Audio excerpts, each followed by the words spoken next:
Hei, mun nimi on Allani, olen 30-vuotias ja asun Helsingissä ja nyt mä kerron teille minkälainen mun urapolku on ollut. Eli 2010 päätin peruskoulun ja siitä sitten aika piakkoin niin siirryin jo työelämään päin ja ensimmäinen työpaikka oli tämmöisessä autopesulassa, missä viihdyin vuoden verran sitten ja siinä sitten kun sain kortin taskuun, niin vaihtui hommat sitten tämmöisiin kuljetushommiin ja kuljetushommissa vietin sitten semmoisen parisen vuotta varmastikin ja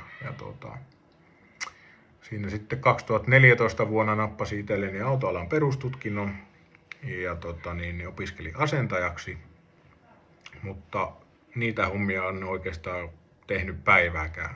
En ikinä päätynyt sen alan hommiin, vaan oikeastaan siinä sitten 2015 vuonna mua rupesi kiinnostaa osakemarkkinat ja finanssimaailma ja mä huomasinkin sitten yhtäkkiä lukevani tämmöisiä niin kuin yritysten tilipäätöksiä aika paljon ja seuraavani tämmöisiä niin kuin yhteiskunnallisia juttuja ja lueskelin paljon Euroopan keskuspankin tämmöisiä korkopäätöksiä ja seurailin tilanteita ja 2015 vuonna sitten pääsin salkuhoitajaksi tämmöiselle yksityiselle henkilölle ja silloin se homma todenteolla lähti käyntiin sit siinä ja siellä meni sitten semmoinen pari vuotta vierähti ja sitä hommaa tehtiin aika intensiivisesti. Ne päivät saattoi olla 7-6 aikaa aamulla alkavia ja loppuu 2 aikaa yöllä, kun aina sitten aukesi USA-markkinat siinä 3:30 aikoihin tai 16.30 ja siitä sitten seurattiin 11 asti iltaa ja sitten rupesi jo Kiinassa tapahtumaan melkein heti sen jälkeen, että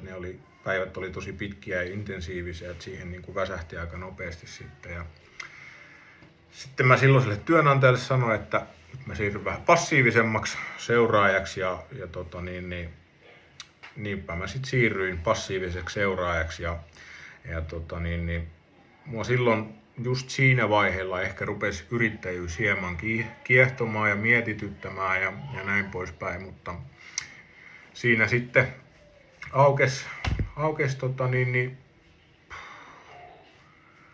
jossain vaiheessa, mä en nyt muista tarkkoja vuosia, mutta aukesi paikka romanifoorumille ja pääsi vähän tutustumaan tähän niin kuin järjestömaailmaan ja minkälaista on romanityö ja minkälaista on romanipolitiikkaa ja kaikki nämä siinä sitten samaa syssyyn ja samaan aikaan sitten opiskelin vielä siinä, opiskelin liiketalouden perustutkinnon ja erikoistun markkinointiin siellä ja sosiaalisen median markkinointiin ja siinä sitten samoihin aikoihin niin availin omia siipiä sitten sivutoimisena yrittäjänä ja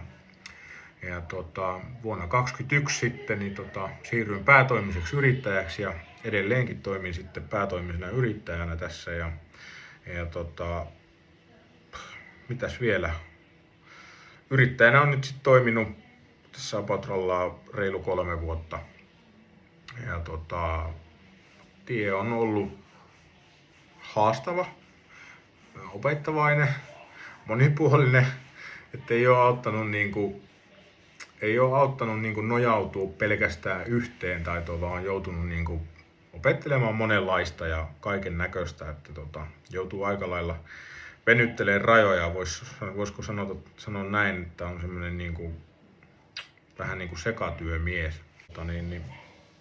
Nyt on sitten ottanut tähän vielä päälle avoimessa yliopistossa kursseja oikeustieteistä ja tässä nyt sitten katsotaan, että jatketaanko yrittäjänä vai lähdetäänkö ihan täyspäiväiseksi opiskelijaksi tai tehdäänkö molempia sitten samaan aikaan, mutta se jää vielä nähtäväksi. Mutta kyllä niin kuin kehotan siihen, että kannattaa kouluttautua, että jos ei se koulutuspolku ole vielä selvä, niin se kannattaa minun mielestä ainakin miettiä, koska mä nyt tavallaan seison tässä niin kuin risteyksessä nyt sitten 30-vuotiaana. Mitä nuorempana teet sen kouluttautumispäätöksen, niin sen parempi se on sitten niin kuin myöhemmällä iällä. Että suosittelen suoraan ja ihan ei kannata tyytyä mihinkään niin kuin toisen asteen tutkintoon, että kyllä kannattaa niin kuin tähdätä heti korkeakouluun tai yliopistoon. Et jos ei nyt vielä ole sitten peruskoulussa suunnat selvillä, niin kannattaa mennä lukioon. Kouluttautua kannattaa, koska sit sä vältät semmoset niin sanotusti huonommat hommat tuolta työmarkkinoilta ja voit päässä niin kuin parempiin hommiin sitten heti suoraan kun valmistuu. Se kannattaa muutama vuosi kärsiä, että voi sitten elää pitemmän kaavan kautta vähän paremmin, mutta kouluttautua kannattaa. Ja yrittäjyys on hyvä vaihtoehto, mutta siihen kannattaa sitten valmistautua oikein niin kuin huolella. Et siihen ei kannata lähteä ihan soitellen sotaa, että se on haastavaa ja se vaatii tosi paljon. Vaatii tosi paljon. Ja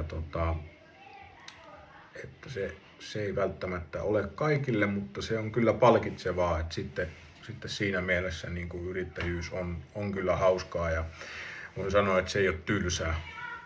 Jos joku haluaa välttää tylsiä hommia, niin siirtyy yrittäjäksi, niin voin sanoa, että ei ole kyllä tylsää päivää sen jälkeen.